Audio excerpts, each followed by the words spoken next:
trip that took place back in 2017 as well. It was shortly after Chris graduated from college. This is a trip that I gifted Chris for his graduation. He worked super hard to graduate college, and I just wanted to reward him on that thing. We decided to go to Kansas City, Missouri. Chris has been there before, back when he was a little kid, and I've never been there.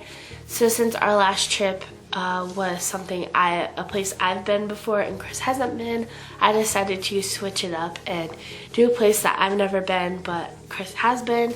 Of course, again, we did some things that Chris has done before, and we did some things that he's never done before. And it was kind of a very short trip.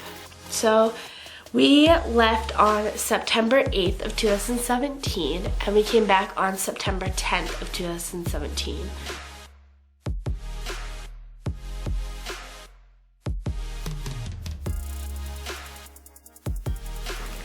So now we're going to talk about day 2. Day 2 was very easy. We ended up packing up. We ended up checking out, which we were going to do anyways with the original plan. So nothing different. It looks like, according to my notes, it took us 8 hours to get to St. Louis. We drove there.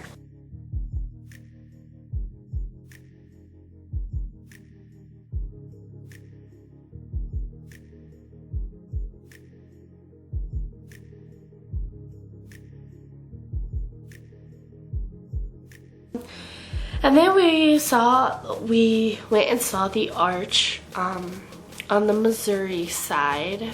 You can see it. And then we decided to drive over a bridge, which would actually lead you to Illinois,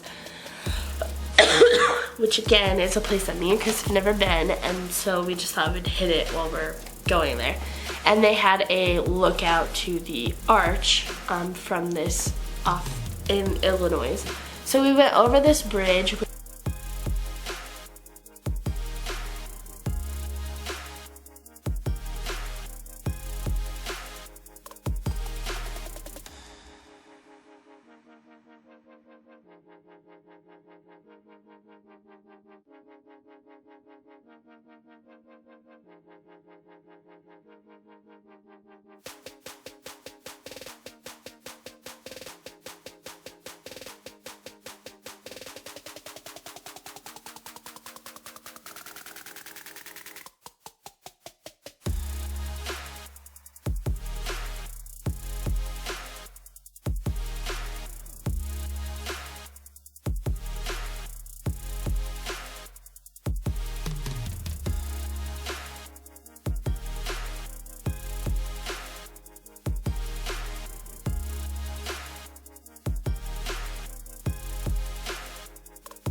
And then we got to the Illinois side, and we went to the lookout for the arch, and we took some photos, so I will insert those.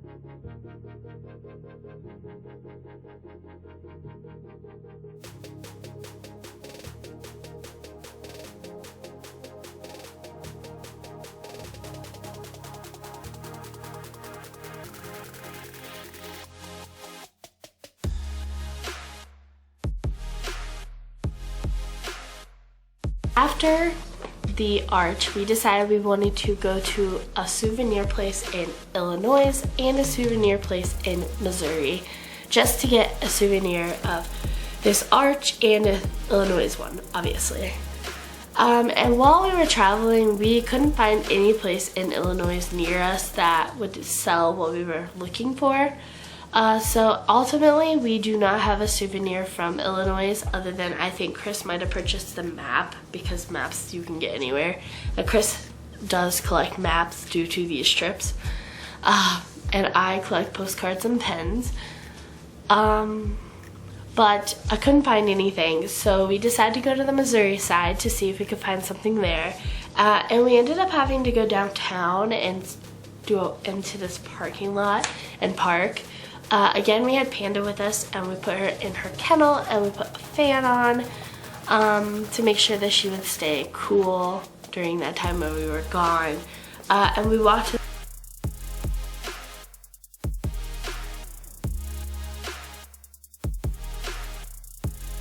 this little shop. I don't really remember the name of it. I never documented that. But we ended up getting some postcards, which I will insert the photos of the postcards here.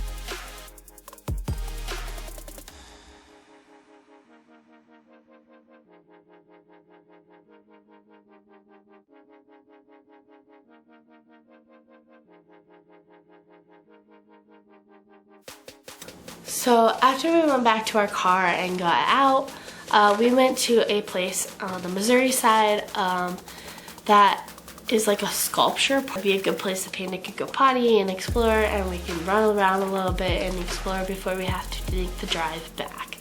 And we went through this park, and they had some really weird ones and they had some really normal ones.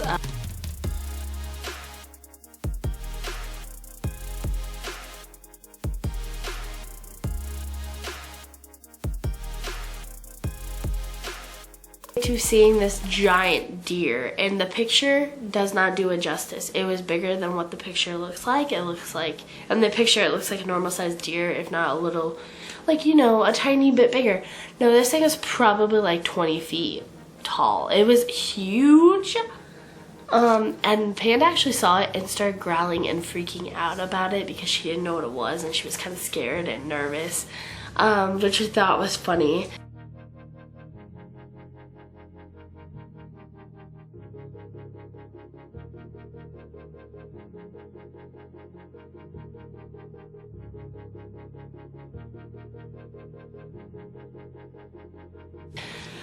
And we finished the park, no problems, and then we decided to make a huge 12-hour drive back to home.